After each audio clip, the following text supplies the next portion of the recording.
안녕하세요. 30대 중반의 남성입니다. 저는 얼마 전 결혼을 한 새신랑인데요. 결혼하기 전까지 엄청난 풍파를 맞은 경험이 있답니다.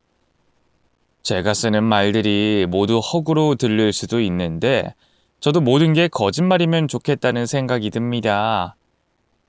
그만큼 상상할 수 없을 만큼 억울하고 울분이 터지는 이야기니 소름 끼칠 준비하시고 들어주시길 부탁드려요. 저는 잘 살지 못하는 가정에서 자랐어요.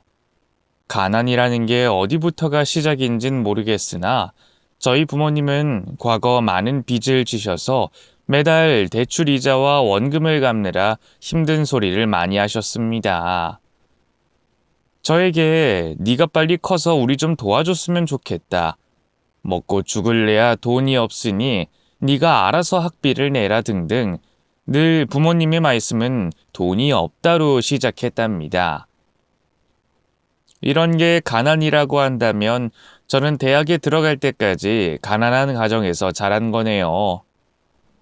그런데 혼자 살게 되면 빚에 쪼들리는 삶을 살지 않을 줄 알았는데 저 역시 학자금 대출을 받아 대학을 나왔기 때문에 사회생활을 시작하고 나서부터는 버는 돈의 80%를 빚 갚는 데 썼어요.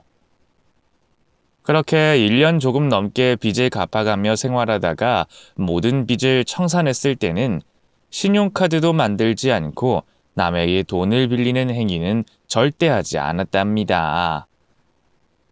제가 들어간 회사는 중소기업으로 분류됐어요.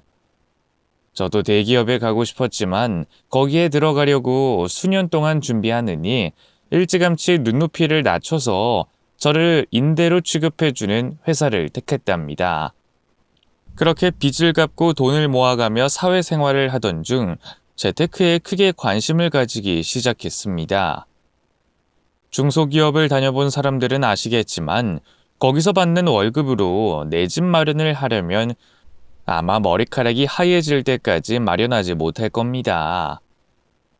여하튼 저는 주식과 펀드를 계속 돌리고 돌리면서 재테크를 했어요.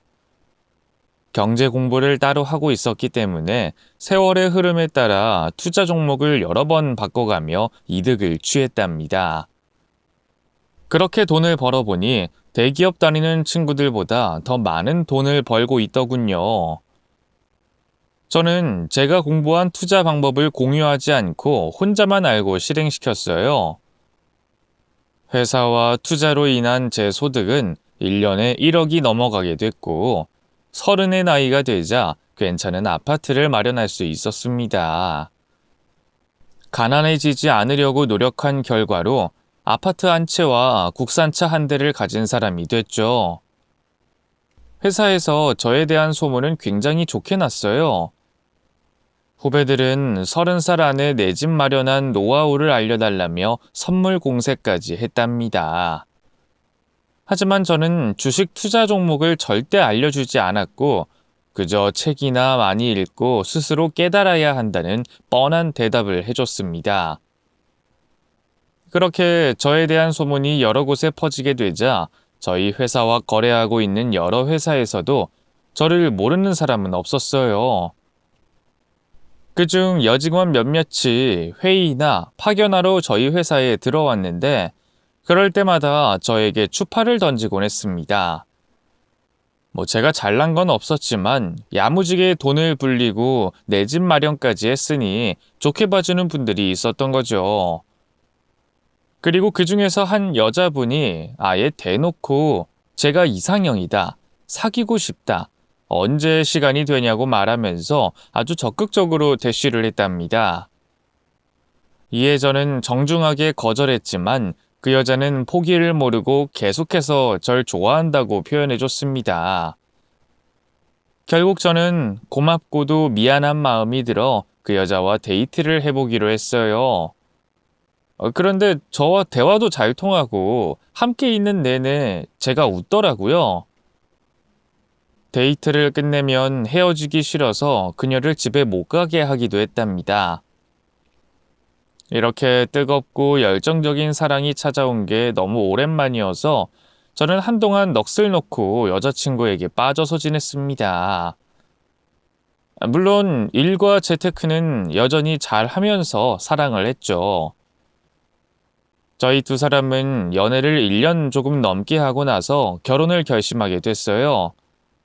저나 여자친구나 완전히 불타오르는 사이였기 때문에 아예 살림을 차리고 같이 살길 원했답니다.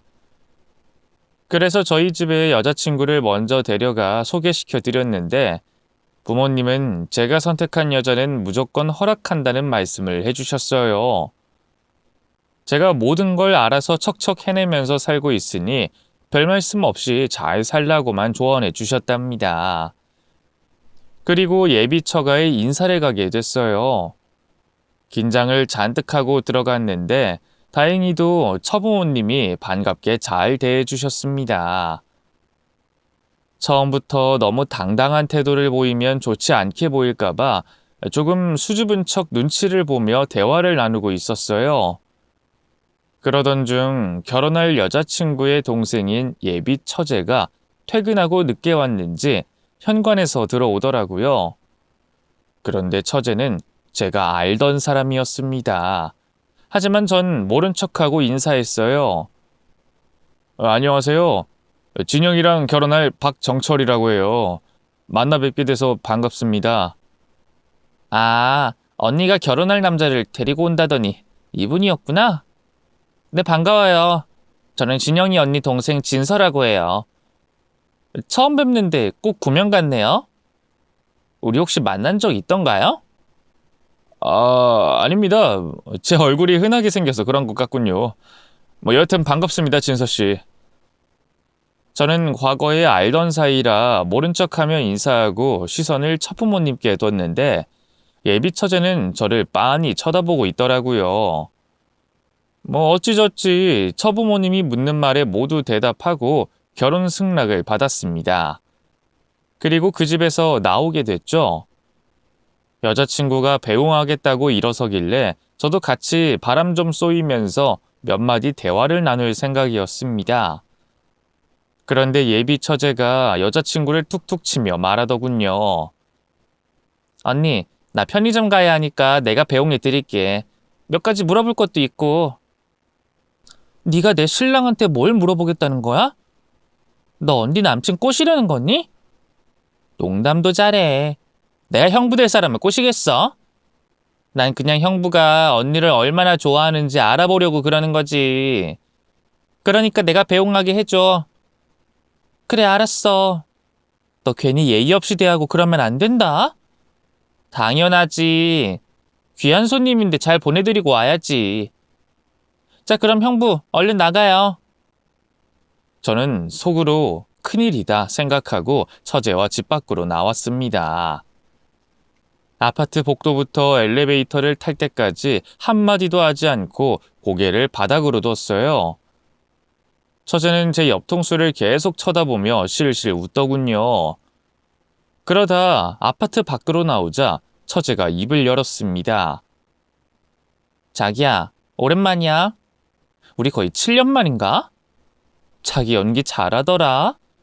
날 처음 보는 사람으로 대하는 걸 보고 얼마나 서운했는 줄 알아? 그래도 우리가 과거에 꽤 불같은 사랑을 한 사이였는데 모른 척하니까 기분이 좀 그렇네. 네? 그게 그렇네. 아무래도 비밀로 하는 게 좋을 것 같아서 모른 척했어. 그런데 진서야, 자기라는 호칭은 좀 그렇지 않아? 우리가 헤어진 지가 7년이 됐다고. 우리 둘만 조용히 하면 이 결혼은 무사히 성사될 것 같은데. 아, 내가 자기라고 불렀구나? 미안. 오빠 얼굴 보니까 나도 모르게 자기 소리가 나오네. 형부라고 부르니까 어색하기도 하고. 그런데 우리 인연 되게 재밌다.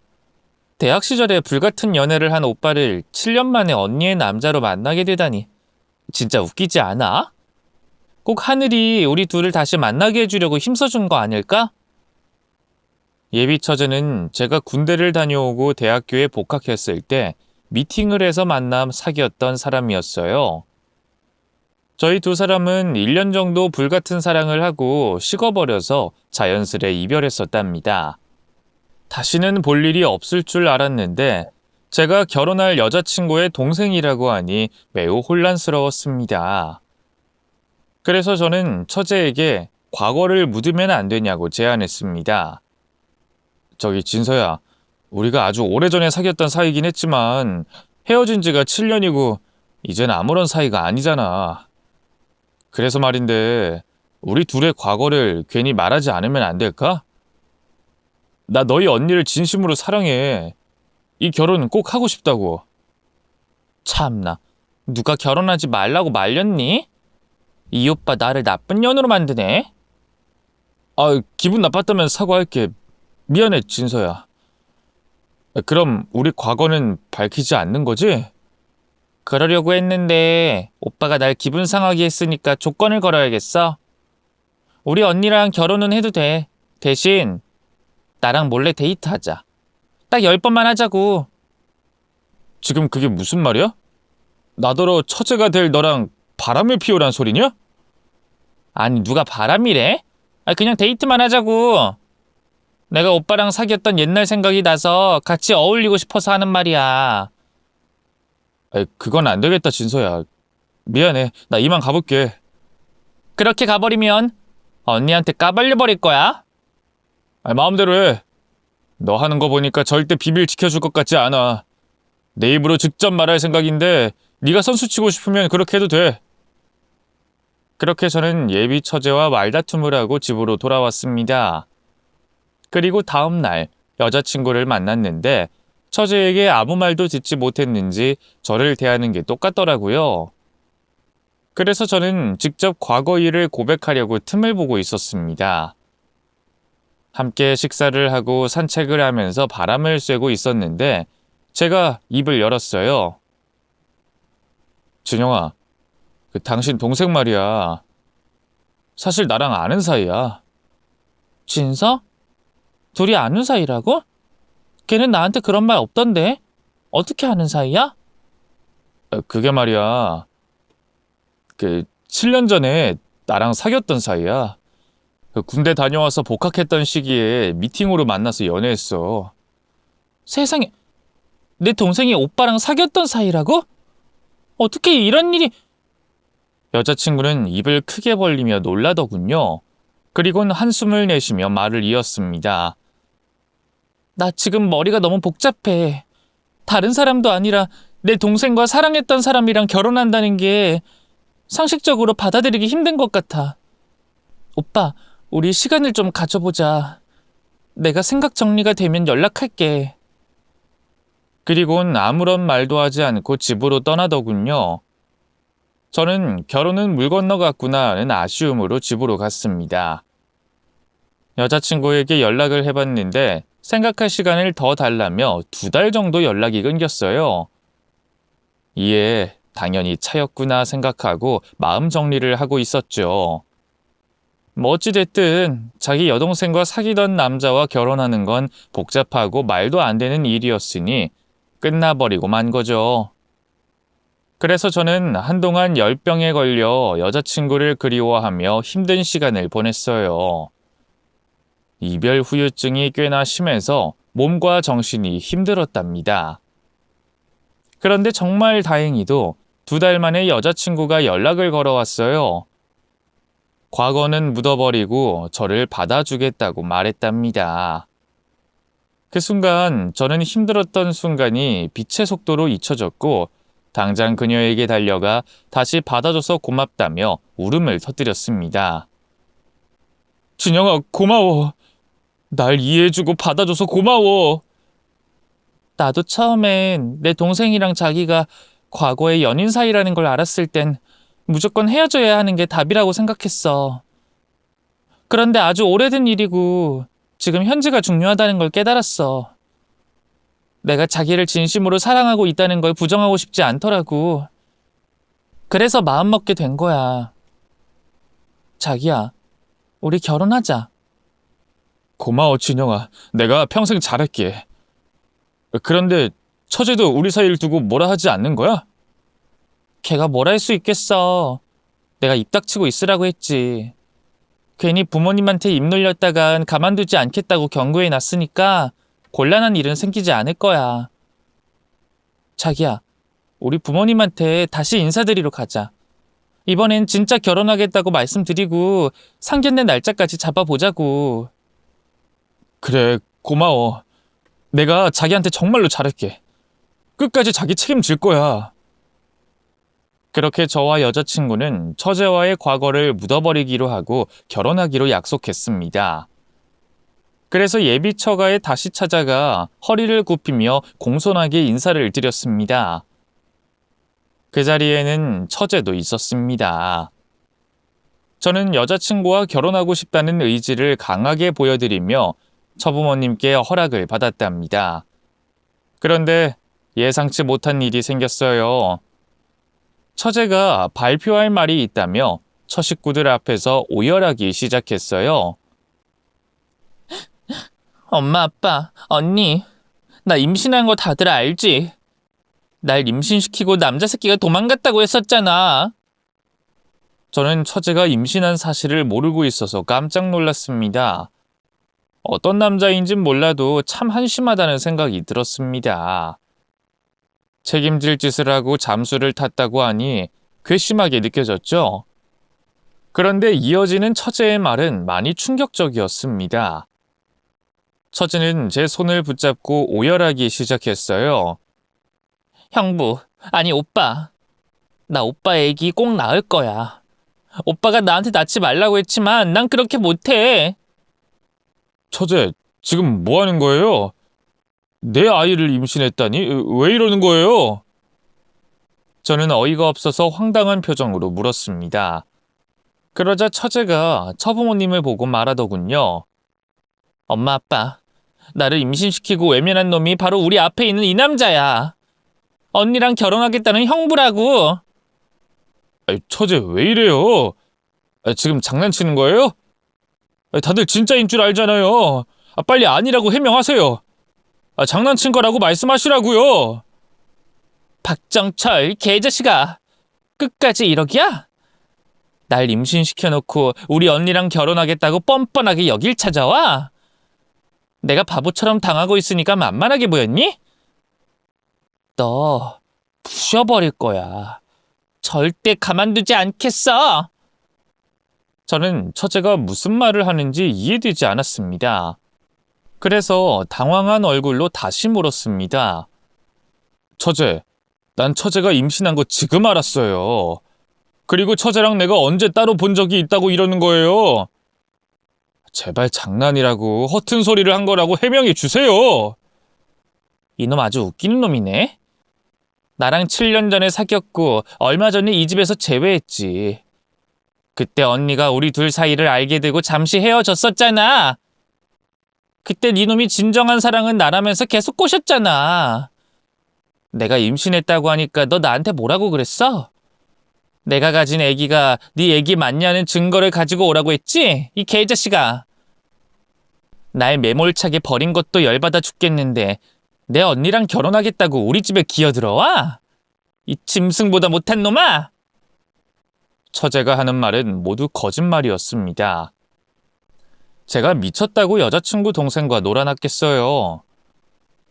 뭐 때문에 이러는진 모르겠지만 저는 억울하다고 여자친구와 처부모님께 말씀드렸습니다. 그런데 여자친구는 처제의 말만 믿고 저를 흠씬 두들겨 패기 시작했어요. 너 내 동생이랑 과거에 사귀던 사이였다고 이번에도 건드린 거야? 내가 널 다시 받아줄지 말지 생각하고 있던 기간에 내 동생을 꼬셔서 임신을 시켜? 이 발정난 짐승놈아! 너 오늘 되졌어!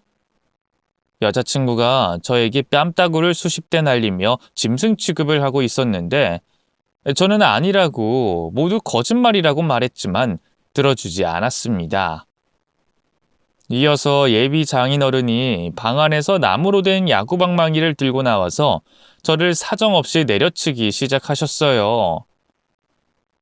아무도 제가 하는 말을 믿어주지 않아서 억울하게 얻어터지기만 했답니다. 이윽고 만신창이가 된 제가 몸을 힘들게 일으키자 예비 장인이 말문을 열었어요. 자네 거기 앉아봐. 내 둘째 딸 어떻게 할 건가? 네?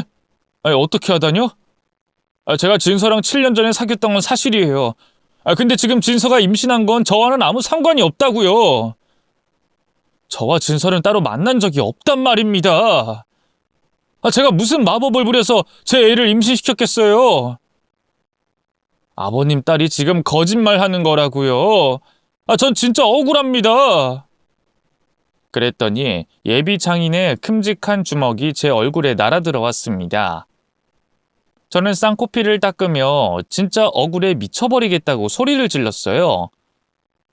저 아니라고요! 처제랑 아무 짓도 안 했는데 어떻게 제 애를 임신하냐고요!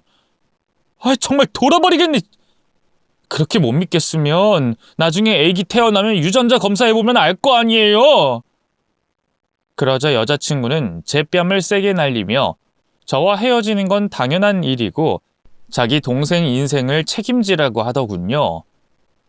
아무도 제 말을 믿어주지 않으니 더는 하소연을 하고 싶지 않아 도망치듯 처가에서 나와버렸습니다. 여자친구와 결혼이고 뭐고 예비 처제 때문에 곤경에 처해버렸으니 모든 연락을 끊어버렸답니다. 똥을 제대로 밟았으니 피하기로 결정한 거죠. 그런데 회사 게시판에 제 이름을 거론하며 임신시키고 버렸다는 장황한 글이 올라왔습니다. 회사 대표와 간부들이 불러서 올라갔고 저는 절대 부끄러운 짓을 하지 않았다고 설명했습니다. 그런데 이미 회사 이미지를 훼손시켰고 제 말을 어디까지 믿어야 할지 모르겠다며 퇴사를 결정하셨답니다. 처제의 거짓말에 회사까지 잘리고 만 거죠. 그래서 짐을 싸서 회사에서 나와 집으로 갔는데 제 집 앞에 여자친구와 처부모님이 와 있더군요. 처제 인생을 어떻게 책임질 거냐면서 쌍소리를 남발했답니다. 멀쩡하게 생긴 놈이 내 딸을 하나도 아니고 둘이나 농락해? 그리고 우리 연락을 차단했지? 네, 차단했어요. 저는 아무 짓도 안 했는데 걔 망나니로 보시고 두들겨 패고 책임지라고 하셨잖아요. 아버님 딸이 회사 게시판에 저에 대한 거짓말 올려놔서 회사에서 잘리고 오는 길이라고요. 네 놈이 잘못했으니 벌 받아야 하는 건 마땅하잖아. 겨우 회사 잘린 걸로 끝난 줄 아나? 우린 자네한테 보상받아야겠어.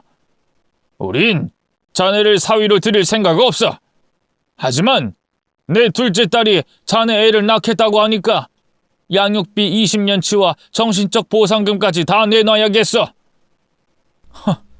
가족 전체가 허언증인가 보네. 진짜 똥 제대로 밟았네. 이봐요, 아버님. 제가 아니라고 했으면 한 번쯤 이야기 듣고 생각해봐야 하는 거 아닌가요? 아버님 둘째 딸의 말만 믿고 저한테 이러시는 거 진짜 어이없다고요. 이놈의 자식이 이렇게 나오겠다 이거냐? 그럼 내 딸이 출산하면 자네랑 유전자 검사해보면 되겠네. 그때 가서는 입도 뻥끗 말고 보상하고 책임져야 할 거야. 네, 그러세요. 마음대로 하시라고요. 그럼 그만 돌아가세요. 그쪽 식구들 얼굴만 봐도 신물 난다고요. 저는 처부모님은 물론이고 여자친구의 얼굴을 봐도 역겨운 마음밖에 남지 않았습니다. 세상에 사람 말을 이렇게 믿어주지 않는 집구석의 식구로 들어가지 않은 게 얼마나 다행인지 모르겠더라고요. 저는 인생에 조금 흠집이 갔으니 집을 이사하기로 했습니다. 처식구들이 저를 감시하든 뭘 하든 간에 가만히 있다간 화병이 나서 미쳐 돌아버릴 것 같았으니 조용한 동네로 떠났답니다.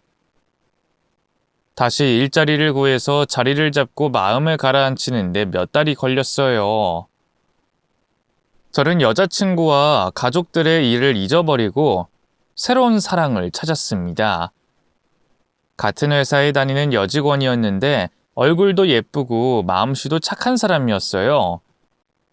저희는 거의 반년의 세월을 연애했고 빠른 속도로 가까워져서 결혼까지 결심하게 됐습니다.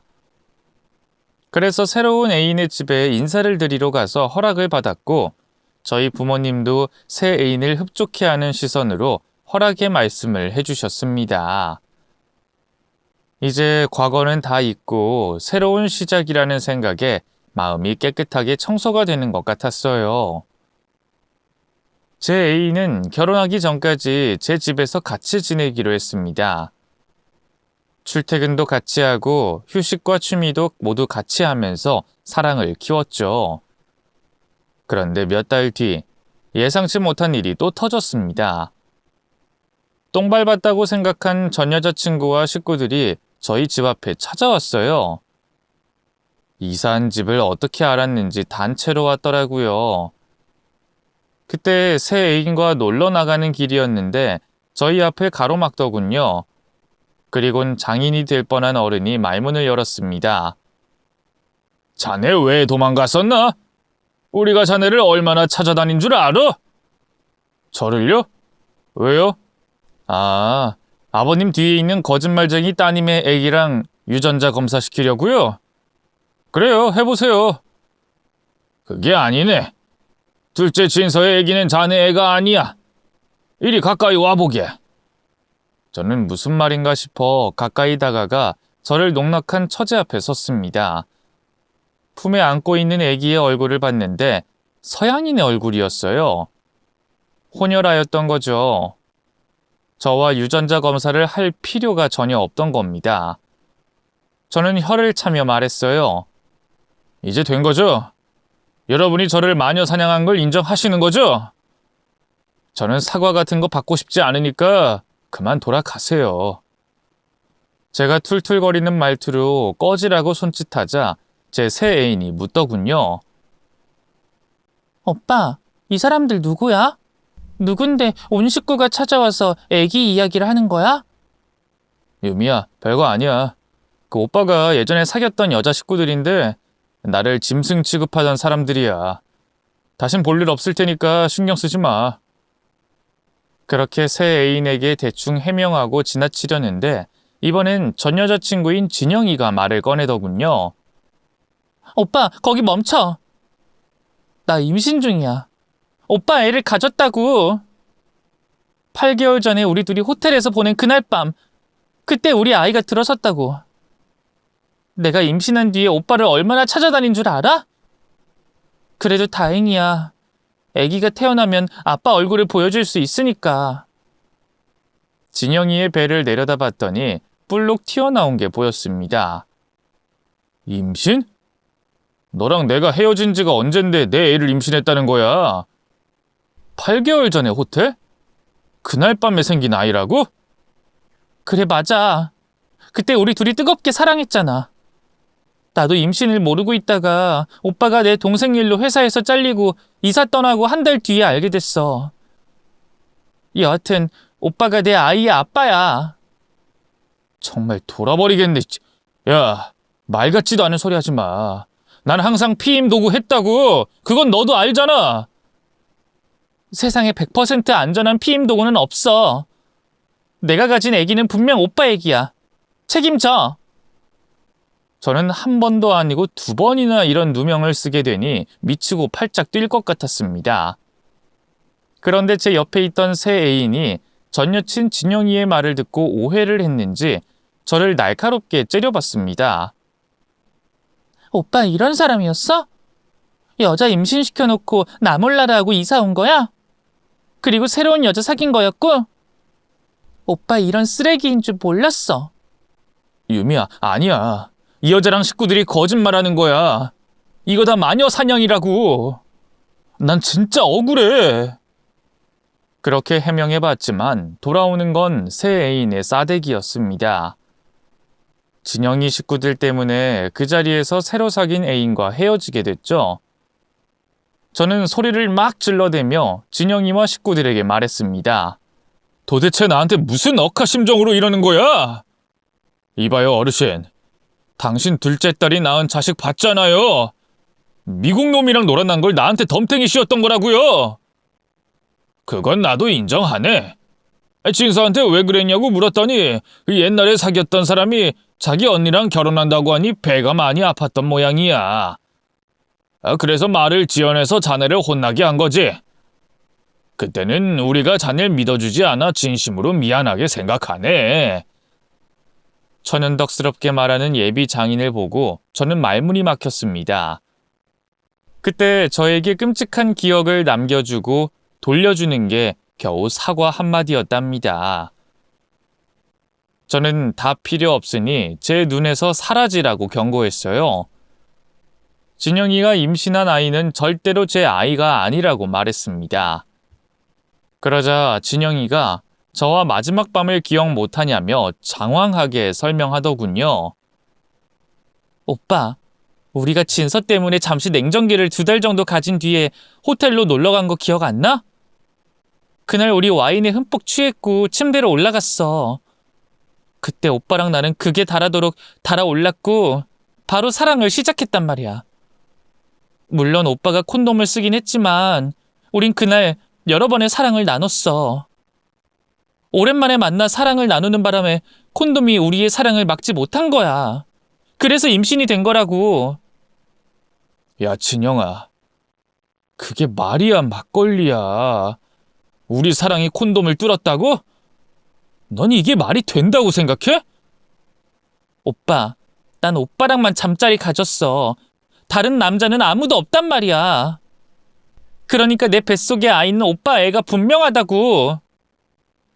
저는 스스로 머리털을 쥐어뜯으며 분노했습니다. 도대체 내가 무슨 죄를 지었길래 진서랑 진영이 너네가 이러는 거니? 한 번도 아니고 2번씩이나 말이야. 그래서 지금 나한테 보상금 달라고 찾아온 거야?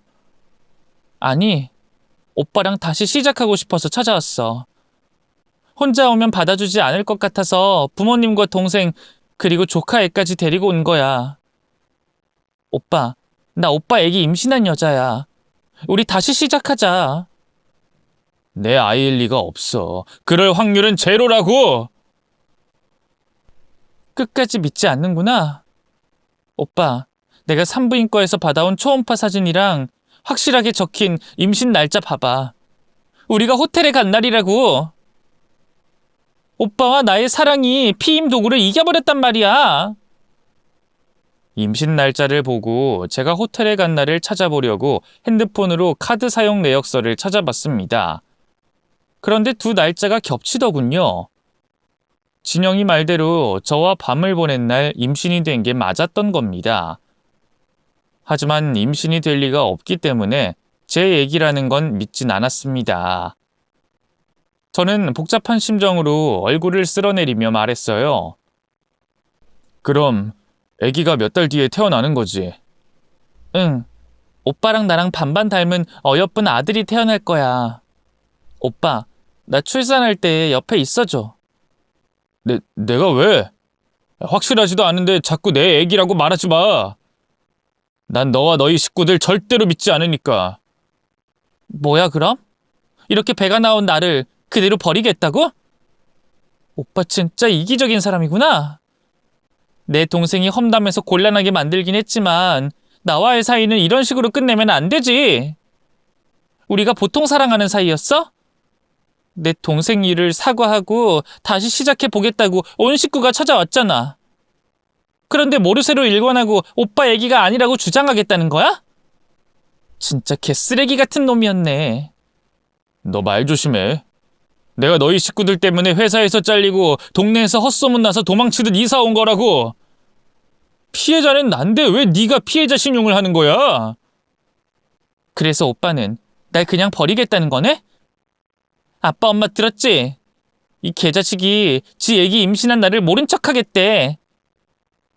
그 말을 들은 처부모님은 차 트렁크에서 뭔가를 꺼내오더군요. 지난번 처제가 제 아기를 임신했다고 거짓말했을 때 저를 두들겨 팼던 야구방망이였습니다. 이번엔 장모까지 들고 오더군요. 저는 제발 무식하게 나오지 말고 이성적으로 판단하라고 일렀습니다. 아니 도대체 왜 제 말을 듣지 않고 2분의 딸만 믿는 겁니까? 제가 아니라고 하잖아요.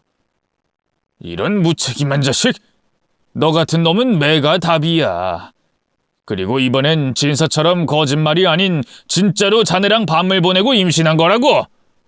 내 귀한 딸 책임 못 지겠다는 놈 가만둬서 쓰겠나? 일단 매부터 맞아라. 이 아랫돌이 간수 못한 자식아! 광분한 처부모님은 야구방망이를 휘두르며 제 몸뚱이를 때렸습니다. 저는 이리저리 피해 다녔지만 두 사람이 동시에 공격을 하니 실컷 얻어맞고 말았답니다. 진영이 식구들이 찾아와서 새 애인이 이별을 통보하고 떠난 데다 매까지 맞으니 우라통이 터져버릴 것만 같았어요.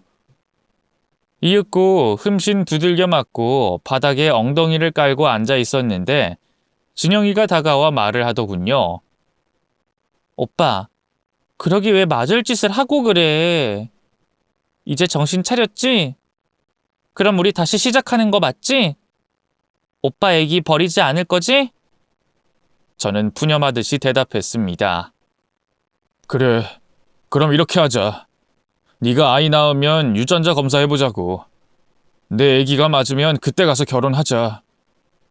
어차피 지금 너 배가 불러서 웨딩드레스 입기엔 무리잖아. 오케이. 그럼 아기 낳을 때까지 기다렸다가 결혼식 하는 거야? 이제야 속이 시원하네. 나 미혼모 될까봐 얼마나 조마조마했는 줄 알아? 그리고 이사를 왜 이렇게 멀리 온 거야?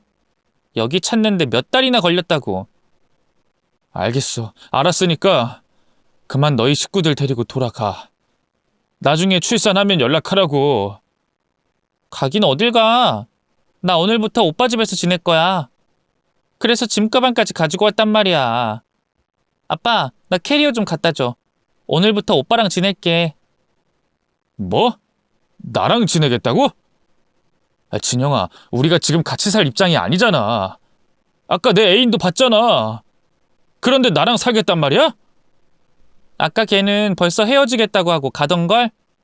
이제 오빠는 완전히 내 남자야. 아무도 건드리지 못하는 내 애기 아빠라고. 그럼 오늘부터 오빠가 해주는 팔베기 베고 자야지.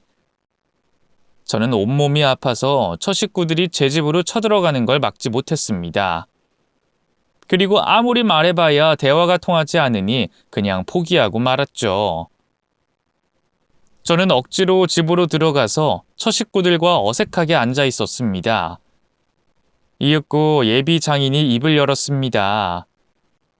어이 박정철, 박서방, 우리가 중간에 안 좋은 일로 잠시 깨졌었지만 이렇게 다시 한 가족이 됐으니 잘 지내보자고.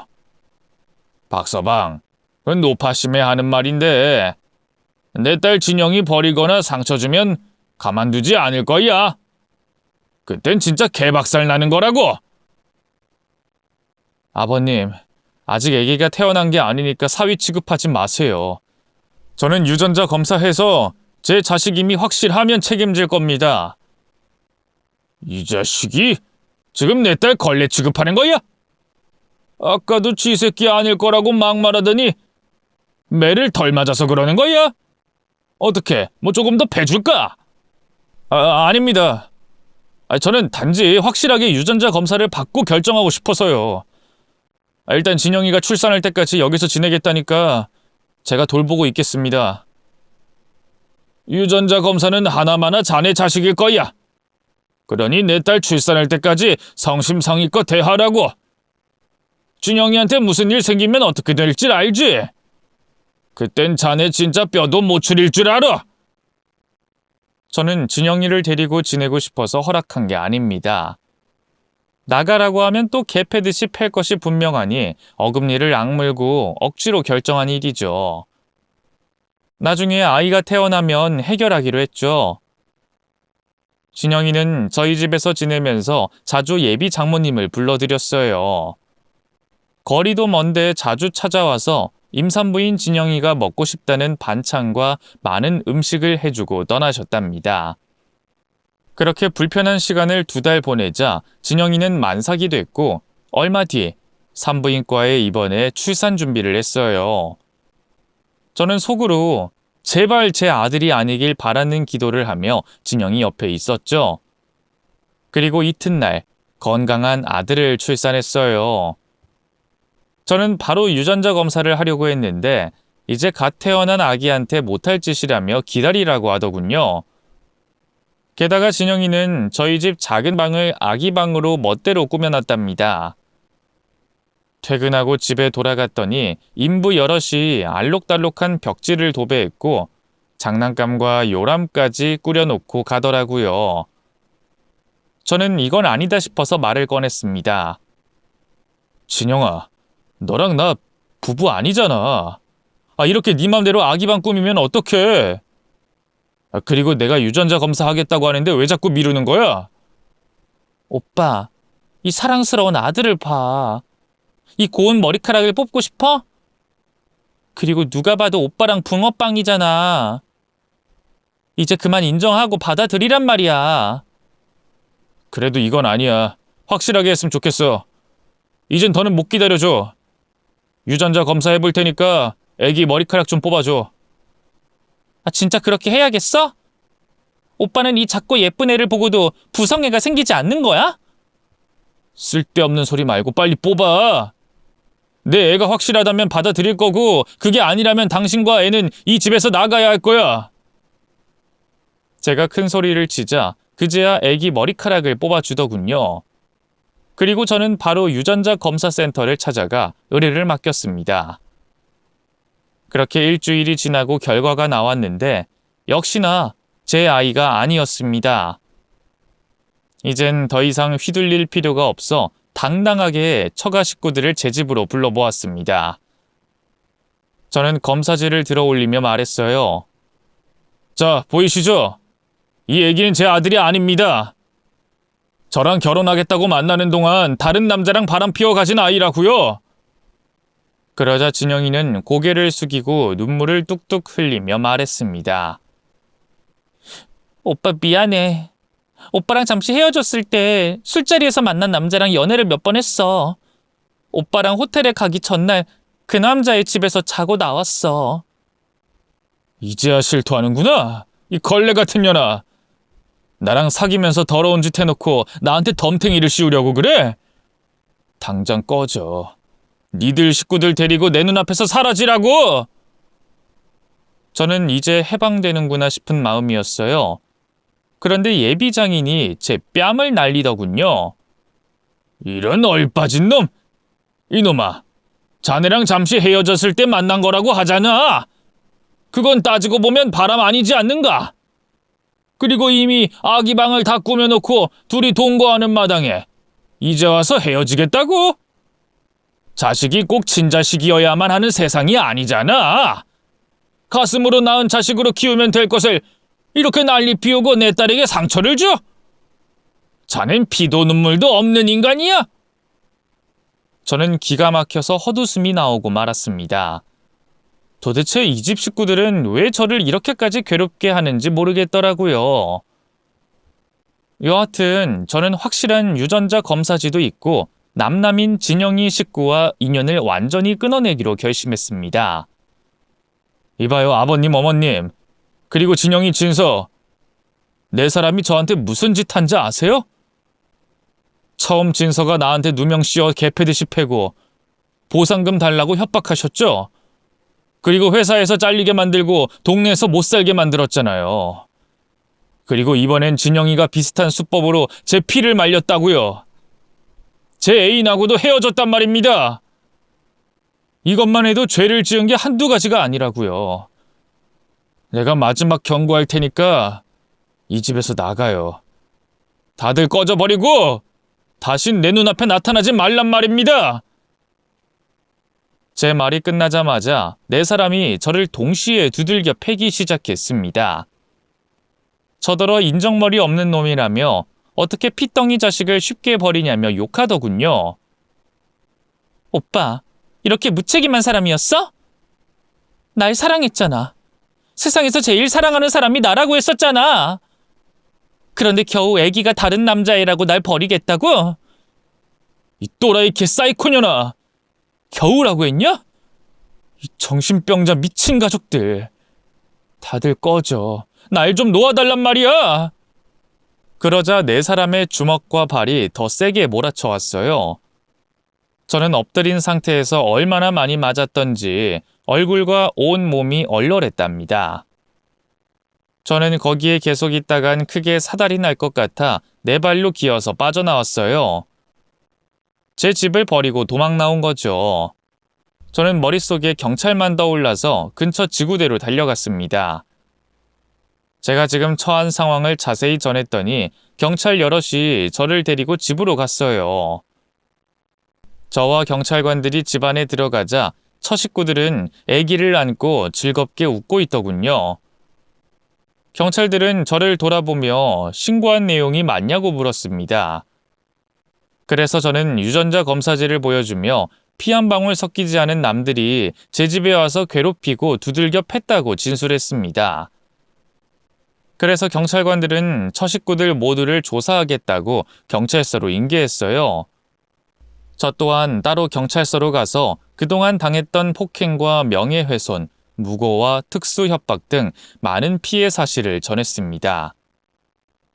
제가 형사처벌을 원한다고 확실하게 전하자 처식구들이 그제야 제 말에 반응을 하더군요. 자기들이 잘못했다며 없던 일로 해주면 안 되겠냐고 말했답니다.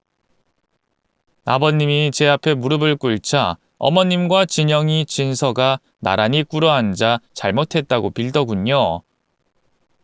먼저 아버님이 사과의 말을 전했습니다. 이보게 박서방, 우리가 미안하네. 아이 잘못했다고.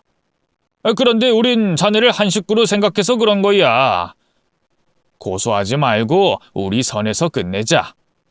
원한다면 우리 부부가 아기를 키울 테니 자네는 내 딸 진영이와 결혼하게. 맞네, 박서방. 우리는 자네를 친자식처럼 생각해서 그런 거야.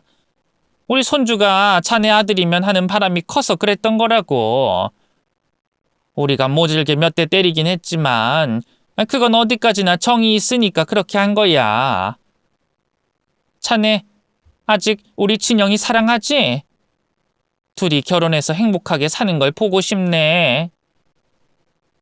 형부, 제가 형부 결혼 파토 내게 한 장본인이에요. 진심으로 미안해요. 괜히 언니가 제 전남친이랑 결혼한다고 하니까 화가 나서 저도 모르게 형부한테 누명 씌웠어요. 이렇게 빌 테니 한 번만 봐주세요. 그리고 우리 언니 버리지 말아주세요. 불쌍한 제 조카도 걷어주시고요. 처식구 셋이 연달아 말 같지 않은 사과를 하자 마지막으로 진영이가 말문을 열었습니다. 오빠, 어떻게 우리를 신고할 수 있어? 난 우리가 천생연분이라고 생각했어. 아무리 내가 다른 남자 아기를 낳았어도 오빠는 이해하고 포용할 줄 알았다고. 오빠, 아직 늦지 않았어. 고소 취하하고 우리끼리 화해하고 같이 행복하게 살자, 응? 뭐? 같이 살자고? 다들 단단히 돌았네. 내가 미쳤다고 너랑 결혼을 하냐? 이 지옥 같은 너희 집 식구랑 계속 엮이라고? 야, 무슨 말을 그렇게 무섭게 하냐? 안 되겠다. 너희 식구들은 벌 받아야 해. 그리고 나한테 접근 금지까지 시켜달라고 해야겠다고. 제대로 박살 내주겠단 말이야. 저는 형사들에게 고소장을 접수하고 바로 처벌받게 해달라고 했습니다. 네 사람은 일단 유치장 안으로 들어갔어요. 진영이와 진서는 무고, 사기, 공갈, 특수협박의 죄로 실형을 받게 됐어요. 징역 6개월이라는 짧은 기간이긴 하지만 감옥에 쳐넣게 돼 속이 시원했답니다. 처부모님은 아쉽게도 집행유예와 벌금형을 선고받았고 저에게 정신적, 육체적 피해 보상금 1억을 지급하게 됐습니다. 그렇게 처식구들과는 다시는 만나지 않게 됐어요. 스토킹법이 강화돼서 네 사람은 저를 찾아오는 순간 바로 긴급 체포가 된다고 했습니다. 그래서 아주 다행히도 똥 같은 식구들을 다시는 보지 않게 됐습니다. 그리고 저는 피해 보상금 1억과 제가 살던 집을 처분해서 지방으로 떠났어요. 좋은 일자리가 생기기도 했고 과거의 일들을 잊고 새로 시작하고 싶어 둥지를 새롭게 틀게 됐답니다. 여기서 새로운 여자를 만났고 사랑을 하고 결혼을 했는데 다행히도 전 여자친구 같은 식구들이 없답니다. 아직도 그때의 미친 악연을 생각하면 부하같이 밀고 피가 거꾸로 솟는데 이제는 웃으면서 말할 수 있게 됐네요. 이상 여자를 잘못 만난 공포 이야기를 마칩니다. 끝까지 들어주신 분들께 감사드리며 물러가겠습니다. 안녕히 계세요.